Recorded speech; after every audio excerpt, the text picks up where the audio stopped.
자, 반갑습니다. 배종찬 교수의 맛있는 좋은 이야기 배종찬입니다. 자, 여러분 반갑습니다. 네, 매매 전세 계약 파기로 인해서 계약금을 벌었다고 그동안 좋아하셨죠? 그런데요, 딱 1년 뒤에 여러분들한테 세금 고지서가 날라옵니다. 즉, 세금 폭탄 고지서가 날라온다는 얘기죠. 아니, 뭐 계약을 파기해가지고 계약금 요거 뭐 받은 거, 또한 계약금 뭐 2배로 받은 거, 이건데 여기서도 뭐 세금이 나오나? 뭐 이런 경우가 다 있어. 뭐 이런 데까지도 세금을 받아야 돼? 라고 생각하실 수도 있겠죠. 네, 맞아요. 무슨 세금이 이런 것까지 다 받아가냐? 이렇게 생각할 수도 있겠죠. 그런데 이러한 세금이 바로 불로소득세라는 거죠. 일하지 않는 자여 먹지도 마라라는 말이 있죠. 그것처럼 일을 하지 않고도 소득이 발생했다. 불로소득이다. 따라서 이러한 불로소득에 대해서 세금을 징수하겠다는 거죠. 어떻게 보면 뭐 우리 세법으로 본다면 기타 소득이라고 또 봐야 되겠죠. 그래서 소득세법인데요. 제21조 보면 기타 소득입니다. 기타 소득은 이자 소득, 배당 소득, 사업 소득, 근로소득, 연금소득, 퇴직소득 및 양도소득 외의 소득으로서 다음 각 호에서 규정하는 것이다. 상금, 현상금, 포상금, 보로금 또는 이에 준하는 금품이고요. 복권이나 경품권, 그 밖에 추천권에 당첨되어 받는 금품이라는 거예요. 그 다음에 쭉 나가보면 이제 계약의 위약 또는 해약으로 인하여 받는 소득으로서 다음 각 목의 어느 하나에 해당되는 것, 즉 위약금, 배상금, 부당이득 반환 시 지급받는 이자, 요 세금이 바로 뭐다? 기타 소득이라는 거죠. 이러한 기타 소득이 불로소득세 아니겠습니까? 그렇다면 이러한 불로소득세의 세율은 몇 퍼센트일까요? 세율은 20%인데 여기다가 주민세 10%도 포함을 해야 되니까 실제적으로 매매가 됐든 전세가 됐든 월세가 됐든 계약 파기가 이루어졌다면 그러한 계약금의 22%가 기타 소득세, 불로소득세로 납부해야 된다는 얘기입니다, 여러분. 이를 좀 더 자세히 한번 설명을 해드리면 매매 금액이 5억이에요. 계약 금액이 5천만 원이에요. 그런데 계약이 파기가 됐다는 거예요. 계약이 파기가 되면 이 계약금 5천만 원에 22%에 해당되는 1,100만 원이 세금으로 떼인다는 거예요, 여러분. 엄청나죠? 1,100만 원. 참고적으로 이러한 세금에 뭐 필요경비 공제 뭐 60% 되지 않나? 이렇게 물어보시는 분도 계실 수 있을 것 같아요. 그래서 제가 국세청 그리고 세무서 그리고 세무사에게 물어봤어요. 왜냐하면 확실하게 해야 되니까. 이러한 비용, 파기된 금액에 대한 필요경비는 뺄 부분이 없다는 거예요. 뭐로 인해 가지고 빼야 될지 모른다는 거죠. 그래서 부동산에 관련된 계약 파기로 인한 불로소득세, 기타 소득에 대한 필요 경비는 일반적으로 뺄 부분이 없다는 거예요. 뺄 부분이 없기 때문에 필요 경비에 해당되지 않는다라는 거예요. 물론 또 그래요. 담당 공무원에 따라서 필요 경비로 인정해 주는 사람도 있을 거예요. 왜? 담당 공무원이 모르니까. 예, 모르면 통과가 돼. 예, 그래서 넌저시 필요 경비로 뭐 해당되는 거로 쪽으로 이렇게 뭐 나머지는 알아서 하시고요. 뭐 이렇게 제가 제 입으로 공개된 방송에서 이렇게 말씀드리긴 어렵고 아무튼 세무 공무원마다 다 틀릴 수가 있으니까 이 부분은 참고를 하시고요. 혹시라도 여러분께서 세금 신고를 했는데 필요 경비를 빼주시더라. 그러면 그냥 가만히 계세요. 아무튼 매매 금액이 5억이고 계약 금액이 5천만 원이다. 그런데 매수인이 계약을 파기했다는 거예요. 그러면 이 계약금 5천만 원 어떻게 되나요?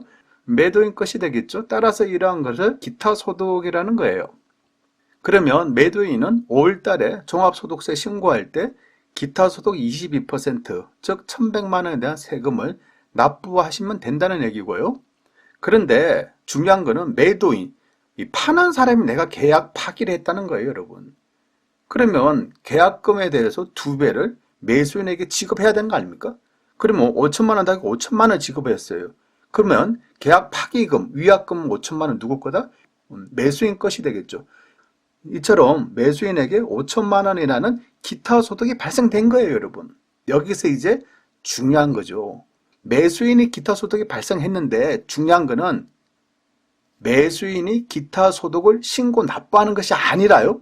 매수인이 신고하는 거 아니에요. 아니라 5천만 원이 매수인에게 넘어가는 시점 이미 기타 소득이 확정되고 이때의 기타 소득은 원청 징수의 대상이 되는 것이므로 지급받는 곳에서 납부하는 것이 아니라 지급하는 곳에서 원청 징수를 납부한다는 거예요. 따라서 매도인의 계약 파기일 경우에는 매도인이 세금을 납부하는 의무자가 되는 거예요.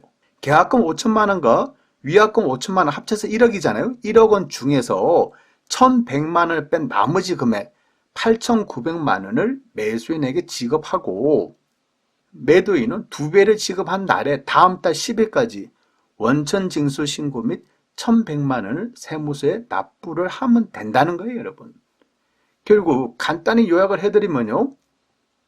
매수인이 계약 파기를 하든 매도인이 계약 파기를 하든 세금 신고는 누가 한다? 매도인이 세금 신고를 한다는 거예요. 그리고 매수인의 계약 파기 시에는 매도인은 그냥 다음해 5월달에 종합소득세 신고할 때 신고 납부를 하시면 되고 매도인의 계약 파기 시에는 매수인에게 계약금의 2배를 상환할 경우 반드시 이러한 세금, 기타 소득을 제외하고 나머지 금액을 지급하면 된다는 거예요. 그리고 이거는 내년도 5월달에 종합신고가 아니라 돈을 2배로 지급한 날에 다음 달 10일까지 세무서에 신고를 하고 세금 납부를 하면 된다는 얘기예요, 여러분. 자, 이제 제가 이 방송을 이렇게 했기 때문에 또 부동산 시장에 또 난리가 날 것 같아요. 어떤 난리냐? 나는 세금 공제하지 않고 지급을 했는데 지금 와서 매수자한테 돈을 달라고 해야 돼? 나는 돈은 받았는데 세금 신고는 아직 안 했는데 이거 어떻게 하지? 또 이것 말고 또 다른 문제는 없을까? 어때요, 여러분? 복잡하죠? 그래요. 뭐 이 정도까지 얘기를 해야 될지는 잘 모르겠지만 아무튼 일단은요. 관할 세무서 담당자들도 잘 모르는 경우가 많아요. 부동산 거래 신고가 들어가지 않는 이상 매도자 매수자 간에 또 임대인과 임차인 간에 계약금이 왔다 갔다 한 부분에 대해서 전자신고가 안 돼 있는 이상 부동산 거래 신고가 안 돼 있는 이상 쌍방합의하에 직접 시군 군청에 방문하여 부동산 거래 신고를 안 한 이상 관할 세무서에서 이러한 부분에 대해서 알 수가 없겠죠. 자, 이 말의 뜻을 잘 이해하셔야 돼요. 나머지는 방송이라서 좀 말하기는 좀 어렵고요. 아무튼 따라서 이거 참 이거 좀 말하기가 좀 그러네. 뭐 제가 웃는 이유 부동산을 좀 아시는 분들은 다 아시리라 생각하고 또한 부동산을 모르시는 분들은 왜 웃나 싶어 하실 거예요. 아무튼요, 정부는 이러한 문제를 또 바로잡기 위해서 부동산 거래 신고를 60일에서 30일 이내로 뭐 축소한 거는 아닐까요? 물론 또 그래요. 부동산 거래 신고를 이렇게 30일은 축소한 거는 부동산 투기를 잡기 위해서 이렇게 했겠지만은 이러한 부분도 은근히 포함되었다라고도 이렇게 생각을 할 수도 있다는 거예요. 이러한 생각이 바로 어떻게 보면 고수의 생각일 수도 있겠죠. 두 번째로 본다면 이제 전월세 거래 신고 2021년 올해 6월부터 시행되지 않습니까? 그러면 전세도 거래 신고해야 돼. 월세도 거래 신고해야 돼. 그런데 전세가 됐든 월세가 됐든 또 계약 파기 얼마나 많이 이루어져요. 그런데 이러한 부분들까지도 이제 뭐 한다? 세금을 징수하겠다는 거 아니겠어요? 따라서 앞으로는요. 계약이 파기된 계약금으로 돈 벌었다. 좋아하면 안 된다는 얘기예요. 이제는 1년 뒤에 세금 폭탄이 즉 불로소득세가 떨어진다는 얘기예요, 여러분. 그러니까 이러한 부분을 꼭 명심하시기를 바란다는 거죠. 이상까지 배동찬 교수의 맛있는 도원 이야기였습니다. 감사합니다.